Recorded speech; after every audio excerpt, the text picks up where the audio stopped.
Rezim Iran secara resmi sedang menghancurkan dirinya sendiri dari dalam. Perang saudara yang sengit telah meletus di dalam pemerintahan dengan para komandan militer pembangkang yang mati-matian berusaha mensabotase diplomat mereka sendiri, bahkan sebelum mereka pergi ke Pakistan untuk bernegosiasi. Lihatlah laporan ini. Pejabat senior Iran terlibat dalam perselisihan mengenai susunan dan kewenangan delegasi yang akan bernegosiasi dengan Amerika Serikat di Islamabad. Komandan utama IRGC Ahmad Wahidi berusaha membatasi kewenangan Ketua Parlemen dan Menteri Luar Negeri Aragachi dalam pembicaraan tersebut. Wahidi juga telah mendorong agar seorang orang baru, Sekretaris Dewan Keamanan Nasional tertinggi, dimasukkan ke dalam tim negosiasi. Langkah ini ditentang oleh anggota tim negosiasi saat ini yang menganggap orang baru tersebut kurang pengalaman untuk negosiasi strategis. Pada saat yang sama, Wahidi dan Komandan Pasukan Dirgantara IRGC menegaskan bahwa delegasi harus menghindari segala bentuk negosiasi terkait program rudal Iran. Ini sudah kami perhatikan sebelumnya. Sejak perang dimulai, IRGC semakin memperketat kontrol atas masyarakat Iran. Kini, para komandan IRGC berusaha mempertahankan kendali agar tidak hilang akibat negosiasi para pemimpin sipil di luar negeri. Namun perpecahan ini juga terjadi di tingkat bawah. Kami melihat hal yang sama terjadi di dalam masyarakat Iran, khususnya di antara anggota yang mendukung Republik Islam. Ada banyak pendukung yang sekarang justru memprotes Menteri Luar Negeri dan Ketua Parlemen yang terlibat dalam negosiasi tersebut. Lihat cuplikan ini saat orang-orang memprotes Menteri Luar Negeri yang tampaknya sedang mengemudi. Silakan lihat. Oh, orang Barat, kutuk orang tuamu, Tuan Arachi. Semoga mereka menaburkan debu di kepalamu. Lihat, orang-orang sedang mengamuk di depan Kementerian Luar Negeri. Demi Al-Quran, mereka sedang mengamuk, berteriak, dan membuat kerusuhan. Kutuk ayah, perbuatan, keberadaan, dan kepalamu. Semoga mereka menaburkan debu di kepalamu. Semoga mereka menabur debu di kepalamu. Beberapa orang Iran melihat negosiasi dengan Amerika sebagai sebuah pengkhianatan. Namun demikian, negosiasi tampaknya tetap berjalan maju. Jadi, mari kita bicara tentang negosiasi itu sendiri. Seperti yang kalian mungkin ingat dari kemarin, pembicaraan seharusnya terjadi hari Jumat. Jadi seharusnya terjadi hari ini. Tapi sepertinya telah ditunda lagi. Pejabat Pakistan yang menjadi mediator mengatakan kepada media bahwa pembicaraan kemungkinan akan ditunda hingga akhir pekan dan berlangsung saat itu. Mereka juga memperkirakan proses ini akan berlangsung beberapa hari hingga Senin atau bahkan Selasa. Kemarin kita membahas beberapa pejabat Iran yang mengancam mundur dari pembicaraan jika tak ada gencatan senjata di Lebanon juga. Iran menyatakan hal ini sudah disepakati dalam gencatan senjata awal. Sedangkan Amerika Serikat dan Israel menyebut Lebanon tidak termasuk dalam kesepakatan. Untungnya, Presiden Trump kemarin menyatakan bahwa Perdana Menteri Netanyahu setuju dengan kesepakatan gencatan senjata dan akan lebih menahan diri terhadap Hezbollah di Lebanon. Itu pernyataan beliau, bukan saya. Trump juga mengeluarkan pernyataan yang pada dasarnya menyoroti Iran dan mengatakan bahwa Iran tidak memenuhi bagian mereka dalam kesepakatan. Seperti yang kalian mungkin ingat, Iran seharusnya membuka Selat Hormuz dan sebagai gantinya, Amerika menghentikan pengeboman. Jadi, Presiden Trump mengeluarkan pernyataan yang mengatakan bahwa Iran melakukan pekerjaan yang sangat buruk, pekerjaan yang tidak terhormat dengan membiarkan minyak melewati Selat Hormuz. Ini bukan kesepakatan yang kita miliki. Sekarang, berdasarkan data maritim publik, kita bisa melihat bahwa lalu lintas melalui Selat Hormuz sebenarnya belum benar-benar meningkat sejak gencatan senjata diberlakukan. Dan itu berarti Iran sebenarnya tidak melakukan apa-apa dari pihak mereka. Pada dasarnya semua yang telah mereka setujui belum mereka lakukan. Mereka masih saja mengebom negara-negara Teluk. Baru tadi malam kami mendengar pejabat Kuwait mengumumkan bahwa pertahanan udara mereka diaktifkan untuk menanggulangi serangan drone. Sekarang ada catatan di sini. Serangan terhadap negara-negara Teluk telah menurun secara drastis. Jadi itu adalah tanda positif, tetapi bagaimanapun juga, gencatan senjata berarti tembakan harus dihentikan, dan sepertinya hal itu belum terjadi. Bahkan, jika Anda melihat dari sudut pandang yang lebih luas, Anda akan melihat bahwa tidak ada yang benar-benar menepati gencatan senjata kecuali Amerika Serikat. Amerika Serikat telah menghentikan pengeboman, tetapi Iran masih terus menyerang negara-negara Teluk. Iran juga masih menutup Selat Hormuz pada dasarnya. Sementara itu, Israel dan Hizbullah masih saling bertempur. Israel menyerang posisi Hizbullah, sedangkan Hizbullah menembakkan roket ke wilayah Israel. Sekarang, untungnya, kemarin kita mendapat kabar positif terkait perang Israel-Hizbullah. Israel mengumumkan bahwa mereka akan bernegosiasi dengan Lebanon minggu depan. Sekarang, berbeda dengan pembicaraan Iran-AS, tidak ada gencatan senjata yang diumumkan oleh pihak Israel untuk Lebanon, hanya negosiasi saja. Itu berarti pertempuran masih berlangsung, meski sudah jauh menurun sejak hari pertama gencatan senjata. Namun di tengah kekacauan ini, ada juga tanda-tanda positif. Wakil Presiden J.D. Vance baru saja berangkat ke Pakistan pagi ini, dan berikut adalah pernyataannya sebelum ia naik ke Air Force 2. Saya kurang yakin nama pesawat Wakil Presiden, tapi sepertinya disebut Air Force 2 sebelum dinaiki. Silakan dengarkan. Kami menantikan negosiasi ini dan saya rasa negosiasi ini akan positif. Kita akan melihat ke depan seperti yang dikatakan Presiden Amerika Serikat, jika pihak Iran bersedia bernegosiasi dengan itikat baik, kami tentu bersedia mengulurkan tangan. Jika mereka mencoba mempermainkan kami, tim negosiasi kami tidak akan terlalu terbuka. Kami akan tetap berusaha melakukan negosiasi yang positif. Presiden sudah memberi pedoman yang jelas, kita lihat nanti. Semoga kalian selamat dalam penerbangan. Kita pasti akan mendapat pertanyaan nanti. Sekarang, mari naik pesawat dan berangkat. Terima kasih. Sekarang Anda harus berasumsi bahwa Amerika Serikat telah mendapatkan beberapa jaminan, baik dari Pakistan maupun Iran, bahwa delegasi Iran akan datang untuk negosiasi. Kalau tidak, Wakil Presiden tidak akan secara terbuka terbang ke Pakistan. Jika Iran tidak muncul, itu pasti akan sedikit memalukan bagi Amerika Serikat dan semua pihak lain yang terlibat. Sebelum membahas negosiasi, harus disebutkan bahwa jika itu terjadi, akan menjadi peristiwa bersejarah. Inilah alasannya. Pertemuan negosiasi ini akan menjadi pertemuan tingkat tertinggi antara Amerika Serikat dan Iran sejak revolusi Islam terjadi pada tahun 1979. Pernah ada Presiden Obama yang menelpon Presiden Iran saat pembicaraan tahun 2015 atau mungkin 2013. Dan sebelum itu, pernah ada Menteri Luar Negeri John Kerry yang bertemu dengan rekannya dari Iran, yaitu Menteri Luar Negeri Iran. Tapi kali ini, ada Wakil Presiden AS Serikat, orang nomor 2 di negara itu, yang bertemu dengan delegasi Iran. Ini bersejarah bagi Republik Islam, karena mereka belum pernah bertemu dengan pejabat Amerika setinggi ini. Pejabat Pakistan mengatakan bahwa mereka telah mendapat konfirmasi bahwa delegasi Iran akan datang ke Islamabad di Pakistan pada Jumat malam untuk pertemuan ini.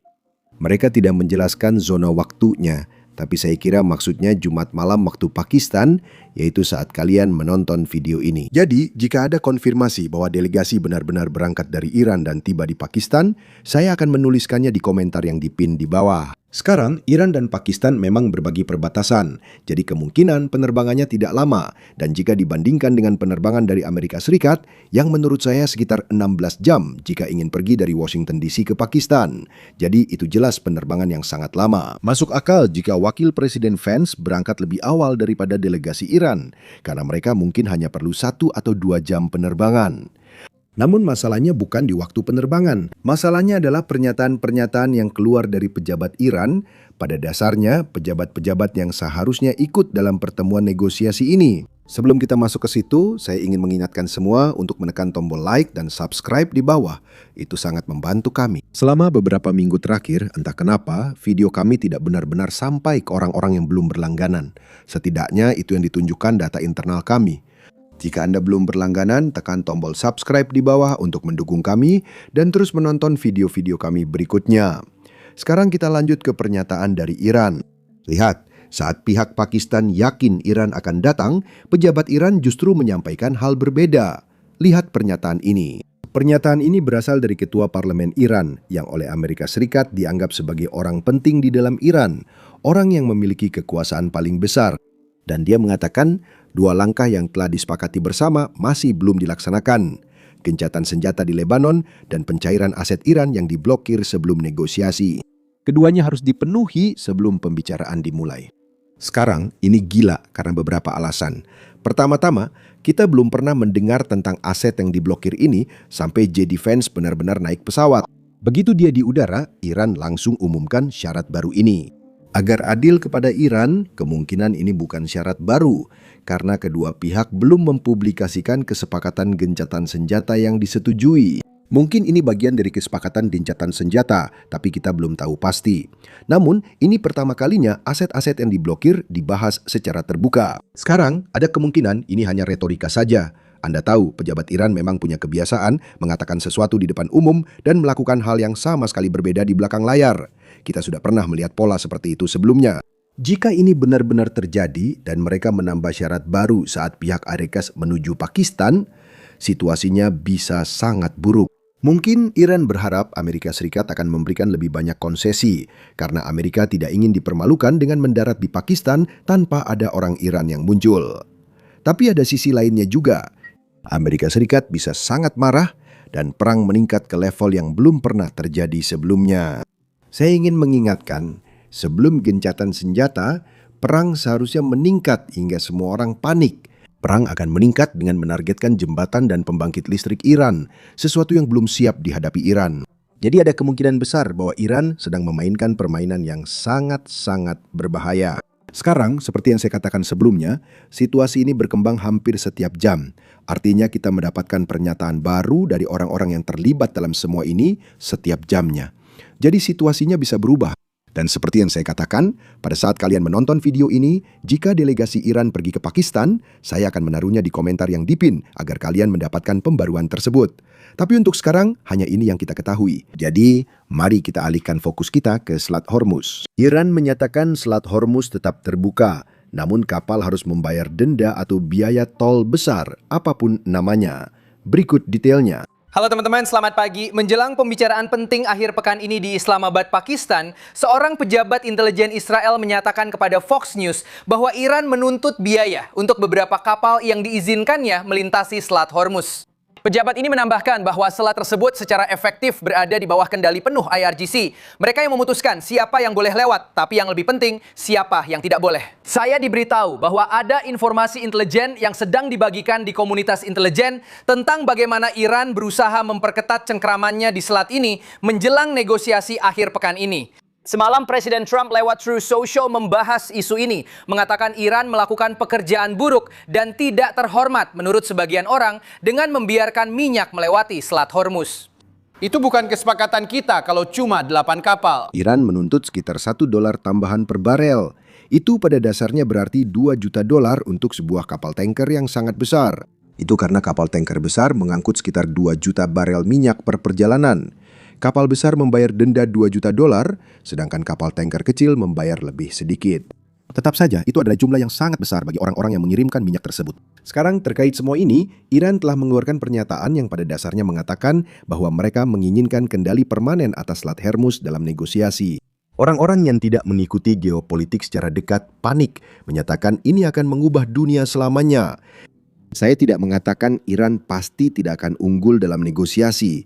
Masih mungkin terjadi, tergantung konsesi apa yang diberikan Amerika Serikat. Namun, satu hal yang tak akan pernah disetujui Amerika Serikat atau dunia adalah Iran menguasai Selat Hormuz secara permanen. Hukum PBB melarang hal ini. Ada negara-negara lain yang berbatasan dengan selat tersebut yang tidak menginginkan hal ini.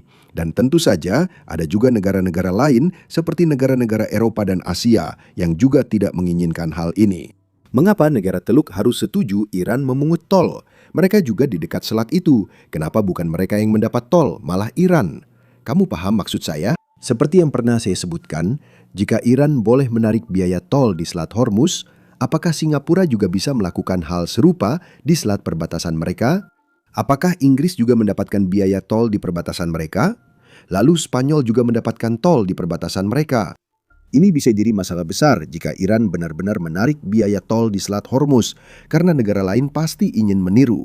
Bayangkan jika saya politisi di negara lain, saya bisa saja berargumen, jika kapal kami membayar tol di Selat Hormuz Iran, mengapa kami tidak memungut tol dari negara lain juga? Kalau tidak, bisnis kita hanya akan bersaing dari posisi yang tidak menguntungkan. Tahu kan? Di sisi lain, meski Iran bisa menutup Selat Hormuz, bukan berarti mereka memilikinya. Coba pikirkan, saya adalah pria yang tidak punya jet pribadi, tidak punya angkatan udara atau angkatan laut, benar? Saya bisa beli drone dari Amazon, terbangkan dekat bandara, lalu menutup bandara itu.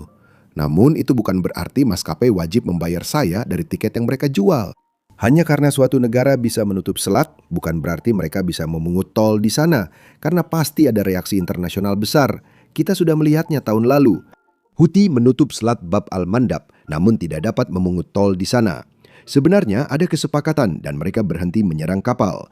Bahkan sampai hari ini, selama dalam perang di mana Iran pada dasarnya sedang dihancurkan secara militer, Houthi sebenarnya tidak benar-benar menutup selat Bab al-Mandab, karena mereka tahu itu bisa menimbulkan reaksi besar. Jadi ya, meskipun Iran secara terbuka mengatakan bahwa mereka ingin menguasai selat itu, kemungkinan hal itu terjadi sangat-sangat kecil. Sekarang, untuk memahami mengapa Iran bersikap seperti sekarang, kita harus kembali dan melihat bagaimana Iran bisa sampai ke posisinya saat ini. Itu tidak hanya berarti kembali ke tahun 1979 ketika revolusi Islam terjadi. Sebenarnya, kita harus mundur lebih jauh ke masa dinasti Qajar yang memerintah Iran pada abad ke-19 dan melihat bagaimana keputusan yang dibuat oleh kelas penguasa saat itu masih memengaruhi Iran hingga hari ini. Nah, tebak apa? Itu yang kami lakukan di podcast berseri baru kami yang dirilis hari ini. Jika Anda tertarik sejarah Iran dan perkembangannya hingga kini, jangan lewatkan untuk mendengarkan. Anda bisa menontonnya dengan mengklik tautan di deskripsi, atau Anda juga bisa menontonnya dengan mengklik layar akhir di layar Anda. Intinya, mengklik video yang ada di layar Anda.